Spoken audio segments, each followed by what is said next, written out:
नमस्कार दोस्तों, welcome to our channel Dagar facts. दोस्तों, आज हम बात करेंगे चंपावत की आदमखोर टाइग्रेस की, जो कि 436 लोगों को मौत की घाट उतार चुकी थी, जिसके डर का आतंक इतना बढ़ चुका था कि लोग घरों से बाहर निकलने में भी डरते थे। जिसे मारने के लिए उस दौर के और उस समय के मशहूर शिकारी जिम कॉर्बेट को भारत बुलाया गया था, जिसके बारे में जिम कॉर्बेट ने अपनी book man eater of Kumaon, जो कि 1944 में पब्लिश की गई थी, में लिखा है। और यहीं से उनकी भारत में एक मशहूर शिकारी बनने की कहानी शुरू होती है। जी हाँ दोस्तों, यह एक सच्ची कहानी है चंपावत की बाघिन की, जिसने 19वीं सदी में नेपाल और भारत सरकार की नींद उड़ा रखी थी। कहानी की शुरुआत होती है 19वीं सदी के नेपाल के एक गांव रूपल गांव की, जहां लोग एक एक करके अचानक गायब होने लगते हैं। जो कोई भी जंगल की तरफ घास लकड़ियां लेने जाता वह वापस नहीं आता। नेपाल के उस गांव में धीरे धीरे लोगों के गायब होने की संख्या बढ़ती रही और जल्द ही यह पता लग गया कि सभी लोग किसी बाघिन का शिकार हो रहे हैं, और यह खबर पूरे इलाके में आग की तरह फैल गई। लोगों में खौफ का माहौल इस तरह बन गया था कि लोग घरों के बाहर आने से भी डरने लग गए थे। अब तक बाघिन ने करीब 200 लोगों को मौत की घाट उतार दिया था। बाघिन को पकड़ने के लिए तरह तरह के जाल बिछाए गए, मगर चालाक बाघिन सबको चकमा देती रही। नेपाल सरकार ने परेशान होकर आर्मी की एक टुकड़ी को बुलाया। आर्मी के जवान भी जंगल में उस बाघिन को मारने के लिए निकल पड़े, मगर वह भी कई दिनों तक उस बाघिन का पीछा करते रहे, मगर वो उनके हाथ नहीं लगी। अंत में वह मायूस होकर वापस गांव में आए।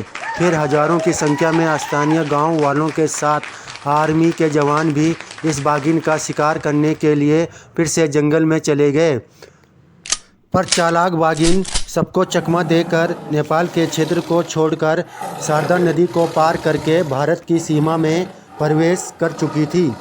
यह बाघिन कुछ घायल भी थी, और अब यह बाघिन पहुंचती है उत्तराखंड के कुमाऊं मंडल में, जहां यह बाघिन फिर से अपनी खून की प्यास बुझाने के लिए फिर से लोगों को अपना शिकार बनाना शुरू करती है। कुमाऊं के चंपावत गांव में भी दिन दहाड़े लोगों के गायब होने की खबर तेज होने लगती है। कुमाऊं के चंपावत में दिन दहाड़े लोगों के गायब होने से भारत सरकार भी सख्ते में आ जाती है। ये बात 19वीं सदी की है।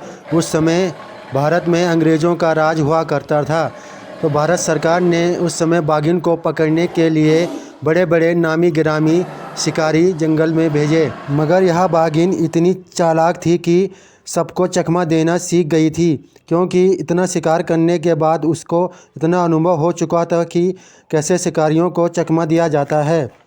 सन 1907 का यह वह दौर था जब भारत अंग्रेज़ों का गुलाम था। इस समय कोई भी अंग्रेज अधिकारी इस समस्या से नहीं निपट पा रहा था। तभी सेना के एक हाई रैंक ऑफिसर ने अपने दोस्त जिम कॉर्बेट से संपर्क किया। उस दौर में जिम कॉर्बेट एक जाने मानी शिकारी हुआ करते थे। जिम कॉर्बेट सारी बातें सुनकर आदमखोर बाघिन को मारने के लिए मान जाते हैं। जिम कॉर्बेट ने भारत सरकार के सामने उस समय 2 शर्तें रखी। पहली यह कि वह बाघिन के शिकार का कोई पैसा नहीं लेंगे। यह कि इस बाघिन के शिकार के लिए जितने भी शिकारी भेजे गए हैं उन सबको वापस बुला दिया जाए। भारत सरकार उनकी दोनों शर्तों को मान लेती है। अब तक भारत और नेपाल को मिलाकर यह बाघिन कुल 435 लोगों को मार चुकी थी, और उसका आखिरी शिकार एक ऐसी महिला बनी जो जंगल में लकड़ी लेने गई थी।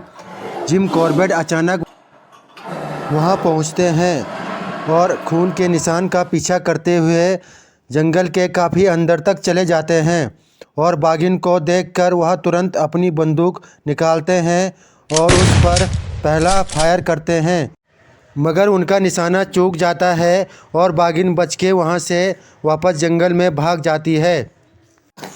जिम कॉर्बेट तुरंत पास के गांव में जाते हैं और लोगों को इकट्ठा करके बर्तन और ढोल नगाड़ों की आवाज़ निकालने को कहते हैं, ताकि बाघिन घबरा कर जंगल से बाहर निकल सके।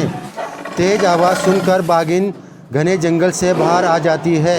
कुछ ही देर बाद जिम कॉर्बेट के सामने बाघिन आकर खड़ी हो जाती है। कॉर्बेट तुरंत अपनी राइफल से दूसरा और तीसरा फायर करते हैं और गोली सीधी बाघिन के सीने के पार हो जाती है, लेकिन इसके बाद भी वह नरबख्शी हमला करने को खड़ी हो जाती है। तभी कॉर्बेट की गोलियां खत्म हो जाती हैं और वह पास खड़े तहसीलदार की बंदूक लेते हैं और बाघिन के ठीक माथे पर निशाना लगाते हुए गोली चलाते हैं और इस गोली के साथ ही 436 लोगों के साथ खूनी खेल खेलने वाली बाघिन का अंत हो जाता है। इस घटना के बाद जिम कॉर्बेट को भारत सरकार की तरफ से सम्मानित किया जाता है और यहाँ से जिम कॉर्बेट का नाम भारत में और बड़े शिकारी के रूप में उभर कर आता है। इस घटना के बाद जिम कॉर्बेट भारत में ही नहीं बल्कि पूरी दुनिया में पहले से ज़्यादा मशहूर शिकारी बन जाते हैं। दोस्तों, अगर वीडियो पसंद आए तो इसे लाइक, शेयर और सब्सक्राइब करें। वीडियो को देखने के लिए धन्यवाद।